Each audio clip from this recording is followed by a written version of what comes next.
Quick disclaimer, information in this podcast is for general informational purposes only and is not intended to be treated as medical advice. Always consult with your healthcare team before making changes to your diet, lifestyle, supplementation, or medication. Please don't stick your head in the sand, because problems don't just go away because you're not looking at them. And solutions don't magically appear unless you are proactive and seek them out. Welcome to Type 2 Diabetes Talk, the place where we chat about what really works to treat type 2 diabetes and prediabetes naturally with nutrition and lifestyle. If you're looking to optimize blood sugar and A1C, lose weight, reduce medications, and improve your overall health, this is the place to be. Now, here's your host, Type 2 Diabetes Nutrition Specialist, Dr. Jetta. Hello, wonderful people, and welcome to episode 30. Today we are going to cover a more serious topic, but it is a topic that is so very important to you, and that is diabetes complications. Now, please, don't stop this podcast episode because you heard that word, diabetes complications. It is really important to hear about this topic because we're going to cover why complications develop and ways you can be proactive to reduce your risk of getting them too. So listen through to the end and you'll not only be more informed, but you'll also find some new motivation for getting more proactive as well. So firstly, I wanted to share some sobering statistics with you. And while these can seem depressing, I think it gives us all some perspective and also encourages us to be proactive with taking care of our health. So, the International Diabetes Federation suggests that in 2021, there are around 537 million people living with diabetes. That's about 10.5% of people aged 20 to 79 years. And we know there are millions of people with undiagnosed diabetes. By 2030, rates are predicted to rise from 537 million to 643 million. And by 2045, it's predicted that approximately 783 million will be living with diabetes. That's huge, from 537 million up to 783 million by 2045. So type 2 diabetes makes up over 90% of all diabetes. And in the past, we've seen estimates like this have greatly exceeded. So this is really pretty crazy stuff. So there are a wide range of contributors, some of which include urbanisation, poor quality nutrition, decreasing levels of physical activity, increasing overweight and obesity, an ageing population, and things like socioeconomic, environmental, and genetic factors, among other things. Many of these contributors, when we think about it, come down to modern life, right? And the pressures of modern life. Prediabetes isn't included in the numbers I've just shared. And according to a paper published in Diabetes Care, there were around 298 million people living with prediabetes in 2021. Which is estimated to increase to 414 million in 2045. So again, that's a pretty big increase from 298 million to 414 million in 2045. So it's pretty difficult to get true estimates. So these numbers probably are underestimated as well. But still, you'd have to agree that this is crazy, crazy stuff. So one of the things we don't often like hearing or talking about is the negative effects of diabetes. But, even though we don't like to hear things, it doesn't mean we should ignore them. And I don't think people get educated enough about these effects and, more importantly, how you can counteract them. We're talking things like blindness, kidney failure, heart attacks, stroke, and lower limb amputation. These are very real consequences of poorly controlled blood sugar levels, which diabetes is a major cause of. serious issues, even life-threatening issues. So please, don't stick your head in the sand. It's not going to save you from these terrible things. But being proactive can help reduce your risk of these dreadful complications by a lot in many cases. The reason I don't want you to put your head in the sand and ignore these things is because statistics indicate they do affect quite a large proportion of people. For instance, up to 50% of people with diabetes may develop neuropathy, a condition characterised by nerve damage that can lead to pain, tingling, and loss of sensation, particularly in the hands and feet. Diabetic kidney disease affects approximately 20 to 40% of people with diabetes. It's a leading cause of kidney failure, requiring dialysis or kidney transplantation in advanced cases. Diabetic retinopathy is the most common cause of vision loss among people with diabetes and a leading cause of blindness among working-age adults. Research suggests that after 20 years of diabetes, more than 60% of people can potentially develop some degree of retinopathy. People with type 2 diabetes are at 2 to 4 times higher the risk of cardiovascular disease than those without diabetes. And cardiovascular disease is the leading cause of death in people with diabetes, accounting for 50 to 80% of all deaths in diabetes.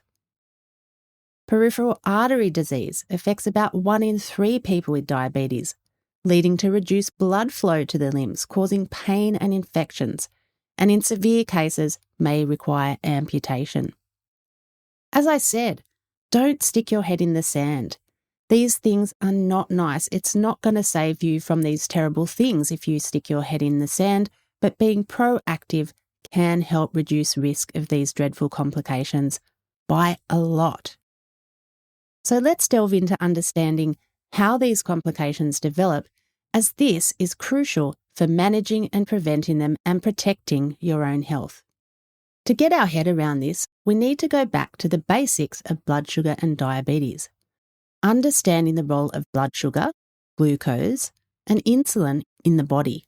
Insulin is a hormone produced by the pancreas that helps glucose enter the cells to be used for energy. In diabetes, this process doesn't work as it should. In type 2 diabetes, the body either resists the effects of insulin resistance, as we covered in detail in episode 26, and this is the most common disruption that leads to abnormal glucose levels. Or sometimes the pancreas doesn't produce enough insulin to maintain a normal glucose level. Either way, this leads to elevated levels of glucose in the bloodstream, and it's the high blood sugar levels that can cause damage to various body systems over time. Uncontrolled or poorly controlled blood sugar levels is what causes diabetes complications to develop. So what does uncontrolled diabetes mean? It means when your blood sugar or A1C levels are tracking above the normal or recommended range for prolonged periods, or in other words, chronically high blood sugar levels. If your A1C is up at 9, this isn't good for you in terms of complications. You're putting yourself at significant risk the longer you have high levels. If you can imagine, our blood sugar levels are meant to be within a certain range that is optimal for our health. In terms of A1C, you want a level below 7%, and 6% is even better. So if your A1C is over 7%, this is high. And it's the high blood sugar which is the main thing that sets off a chain of events. The thing is, with high blood sugar, this slowly causes damage to the vessels and cells all throughout the body. This is what contributes to diabetes complications. For example, damage to the vessels and cells in the eyes leads to eye problems and can cause blindness. Damage to the large vessels feeding your heart can lead to heart attacks or stroke. This stuff, it really happens to people. The sooner you can get your blood sugar and A1C levels in check, the better your long-term health will be, and the greater chance you have to avoid diabetes complications. High blood sugar doesn't just damage vessels, Other pathways also contribute to the development of complications, but these are also related to high blood sugar levels and high insulin levels. For example, high levels of glucose in the blood can lead to an increase in inflammatory markers and oxidative stress. And this state of heightened inflammation and oxidative damage contributes to the deterioration of bodily tissues and organs, further accelerating the development of complications. Prolonged high blood sugar levels lead to the formation of advanced glycation end products, or AGEs. These substances can cause further damage to the body's proteins, contributing to the dysfunction and failure of various organs. Too much insulin can cause the walls of your blood vessels to grow thicker than normal, and thicker walls mean narrower vessels, making it harder for blood to flow. These changes to your vessels impair blood flow, reducing oxygen and nutrient delivery to tissues and organs, which can lead to complications such as peripheral artery disease and even things like erectile dysfunction. This stuff, it really happens to people. The sooner you can get your blood sugar and A1C levels in check, the better your long-term health will be, and the greater chance you have to avoid diabetes complications. It's time to leave all the noise and confusion behind and get proven, practical solutions that really work.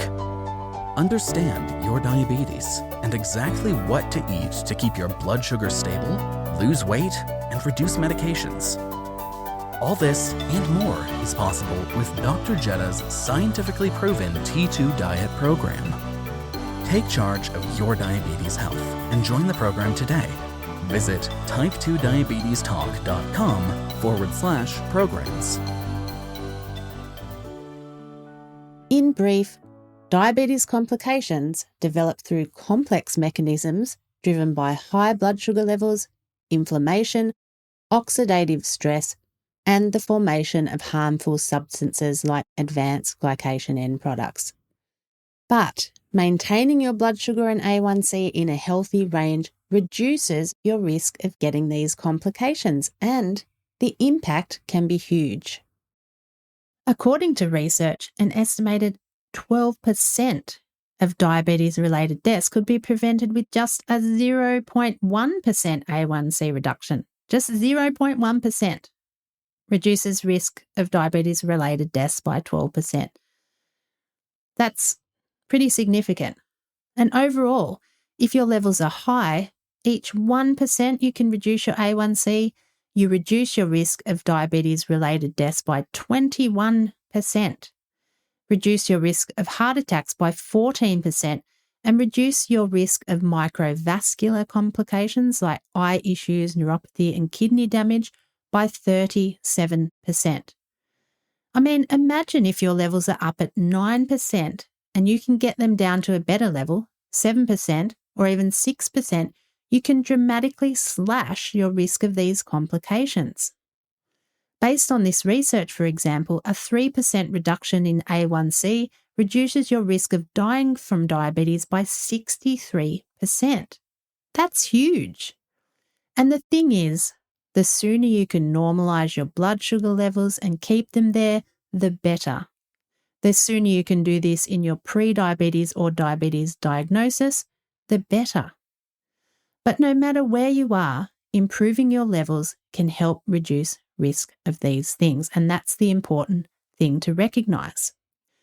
Diabetes complications are not something anyone wants to get, as anyone with these issues will certainly tell you. But again, they can happen, so being proactive with diet and lifestyle is key. Please don't stick your head in the sand and ignore high blood sugar and A1C levels.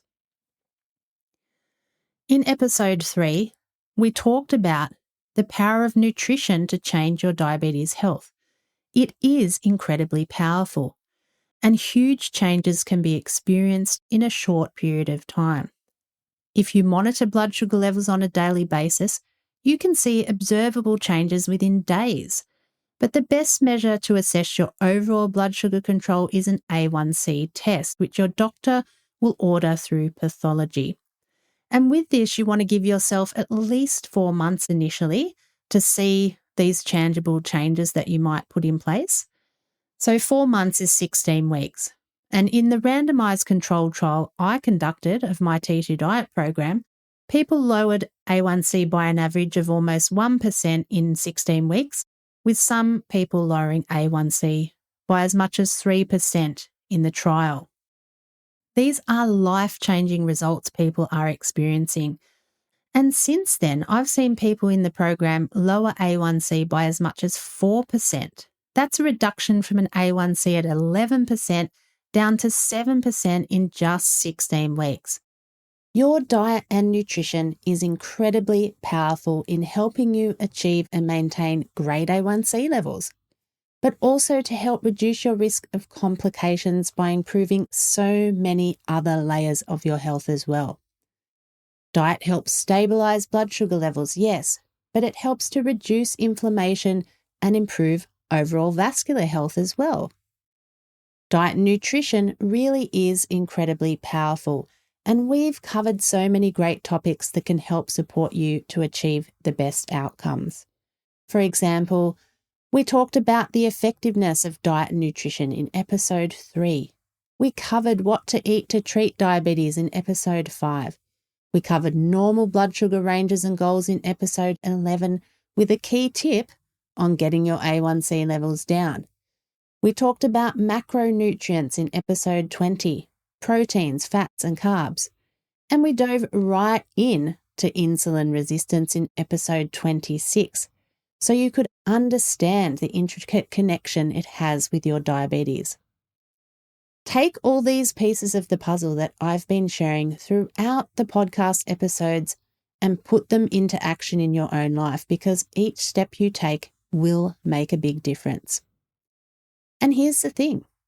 In future episodes, we will cover some of these complications in more detail. For example, we'll have a guest cardiologist on to chat about heart health. We'll cover effective remedies for neuropathy and other things too. And next week, I'll be joined by a guest to chat about the importance of diabetes foot care. Just remember, it's high blood sugar levels that contribute to the development of these nasty diabetes complications, which is why it's so important to be proactive and get your levels into a healthy range. Under 7% for A1C or under 6% is even better if you can achieve that. That's all from me this week. Take care until next time. Dr. Jeddah, over and out. Thanks for tuning in to Type 2 Diabetes Talk. Please subscribe to the show on your favorite podcast platform. And for episode replays, episode notes, and more, visit type2diabetestalk.com. New episodes are available Tuesdays, 10 a.m. U.S. Eastern Time, or your time zone equivalent. Thanks again. We're truly grateful to be a part of your life and help make a real difference.